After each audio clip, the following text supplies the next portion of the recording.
What's up, badass Blackdesertmobile fans? In this video, I'm going to cover the best places to farm by combat power. I'm going to start off as low as 2000 CP and go all the way to 8000 CP. This covers the beginners, and I also know a lot of veterans tune in as well, so don't worry, I also have you covered. It's been a while since I've done one of these, and I have covered every territory individually.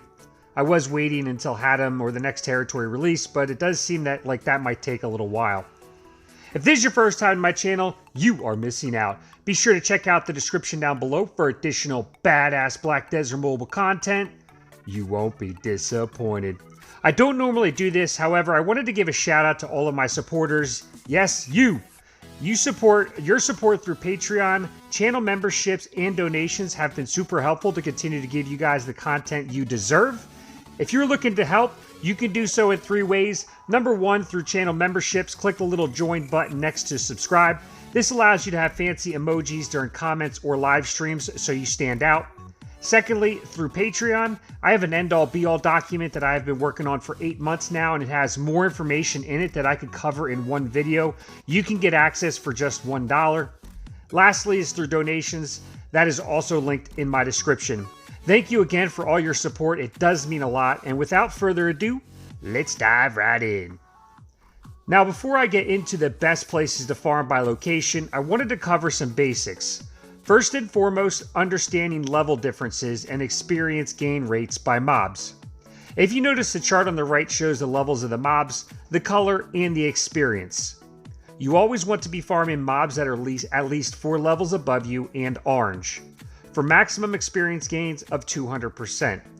If they are only 3 levels above you, you only receive 100% experience.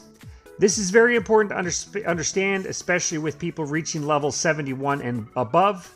Farming areas will become less viable as you outgrow certain locations.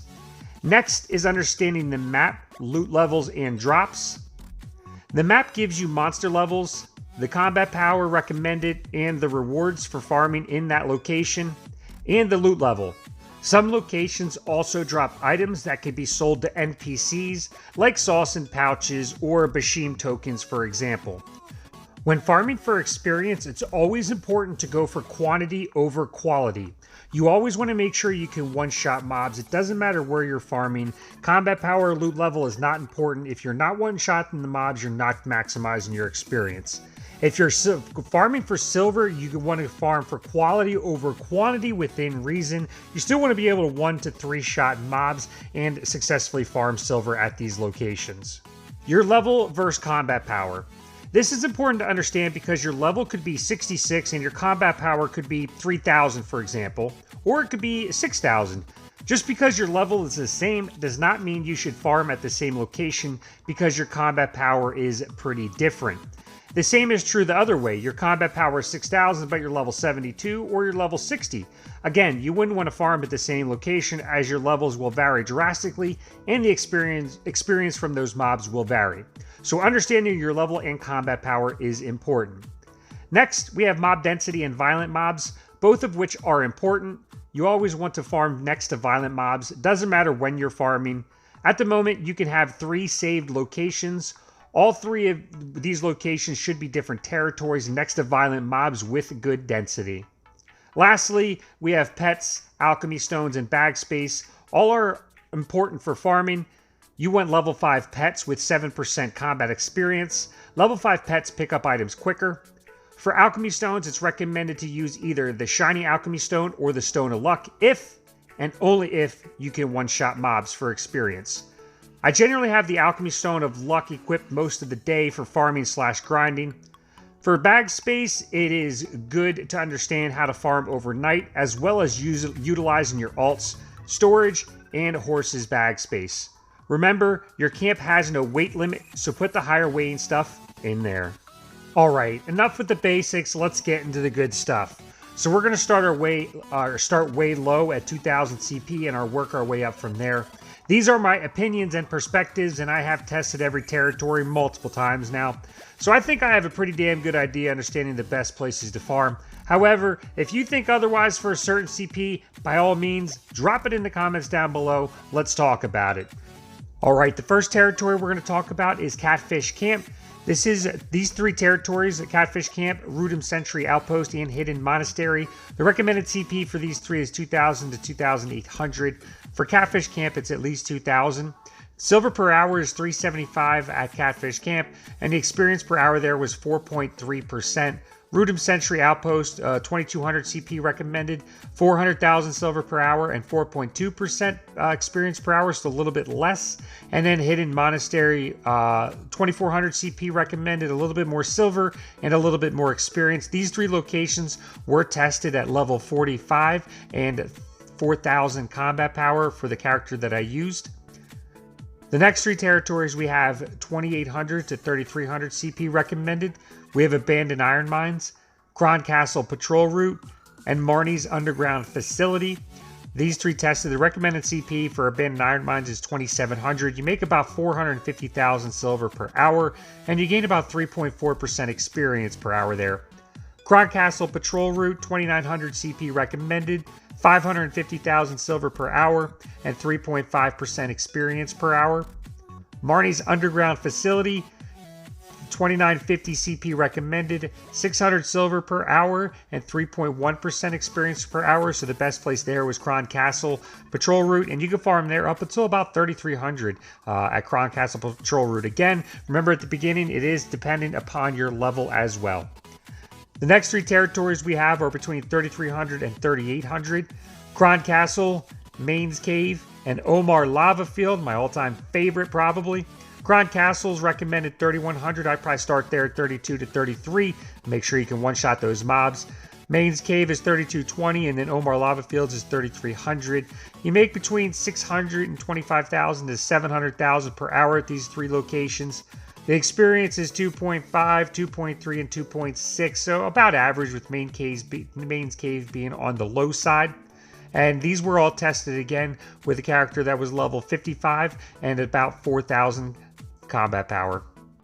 The next locations we have are Soldier's Grave and Soldier's Grave Depths, both of those together, as well as all three of the Helms locations, and that's between 3,800 and 4,200 CP.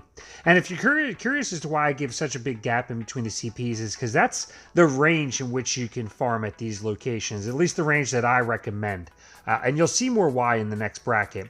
Anyways, the suggested recommended CP for all of those locations is 3,600. Soldier's Grave and Depths, you're going to get less silver, but you're going to get more experience. Helms, Highlands, Outpost, and Cave, you're going to get more silver. And remember, they have that double repeatable quest where you're getting double the Blackstones and slightly less experience. So if it was me, I'd probably farm at the Helms areas because you get a little bit more at the end of the day. All right, so the next bracket is a big bracket. I'm talking 4,200 CP to 6,500 CP, and the reason it's so big is because there are so many different places you can farm within this bracket, as long as your level is within the range of, orange or above. So the first one is all of the Helms areas, for the same reason I said above, the double repeatable quest. Not the best on silver or experience. Elric Canyon's a little bit better, but it is a little bit higher CP at 3,800, a little bit better silver and experience. Hasra Ruins Entrance and Hasra Ruins Regular are a little bit less in experience and a lot less in silver. I know a lot of people like to farm there. I don't know, it's just maybe my testing didn't prevail. For Cron Castle Underwater, I always get the best experience at Cron Castle Underwater. Doesn't matter what test I do. And the best experience was 3.2% at Cron Castle Water in this bracket. I mean, all the way up until like 6,200 CP until I hit level 70, 71, I believe, is when this kit became unfarmable.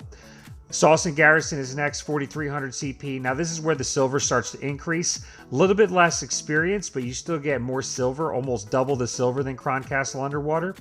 And Waragon's Lair gives almost double the silver than Sausan's Garrison, but less experience by almost 1% less. So that is the brackets for 4,200 to 6,500. You can pretty much farm with anywhere within those as long as you're CP and you can one-shot the mobs. If you're farming for silver, I recommend the Sausan Garrison and even the newer territories. Anytime you go into the newer territories, it's going to be better silver initially and less experience until you can start to one-shot those mobs. Up next is 6,500 to 7,200 CP, and in this bracket we have Waragon's Nest and Lair, We have Bashim Canyon and or Border. And then lastly, we have Bashim Base. The CP does start off at 5,400 at Waragon's Lair, and it goes all the way up to 7,000 at Bashim Base. I wouldn't farm at Bashim Base until you're like right around 7,100, 7,200. This could possibly fall into the next bracket even, Bashim Base, and then you can just have Waragon's Nest and Bashim in there for the two separate brackets. Now, if you're at like 6,500, I would probably be farming at Waragon's Nest because you're probably not one-shotting mobs yet at Bashim. If you are, then great, farm there. So 6,500 to 7,000 is definitely Bashim. You can get away with Waragon's Nest is probably on the latter bracket. As far as silver, you're making a lot more silver at these locations, but as you get to the harder locations, you do make less experience because I'm unable to one-shot those mobs as effectively. The next and last bracket we have is 7,200 and above, and I just put all of them in the same bracket because they are the highest bracket you can get to. So Shultz Secret Fortress is 7,000 CP. You can start farming there at 7,100, 7,200 CP. I don't have the silver per hour or the experience per hour measured. Taphtar Plain, 7,500 CP, recommended. I probably wouldn't be farming there. Now, that's the Centaurs. I've tried farming there at 73, 7,400, and I could kill them, and I could farm there effectively without dying, but I'm not one-shotting them. And it's not even to the point where I'm making effective silver, because it's taken 4 to 5, maybe even 6 shots on some of the mobs. So I really got to wait until I get to like 76, 7,700 until I can kill the Centaurs. The silver there is great, though. If you can one-shot them and even 2 or 3 shot them, that's the best. That's where all the big players are farming, is Taphtar Plain. It has the best silver drop rate. If Taphtar Plain is better than the other Taphtar region because it has the opportunity to drop the red gear. And in the last place is Basilisks Den. 8,000 CP required, but again, most of the players are actually farming at Taphtar Plain because you can get as much experience, but you get better silver. That is a basic understanding to farming and grinding, as well as the best locations to farm by combat power in my perspective, in my experience, and testing all of these locations many times. Some of this information I pulled from previous videos, like the lower level ones. Thank you guys for tuning in. If you enjoy this type of video, you guys know what to do. I appreciate it. And with that being said, I will see you next time.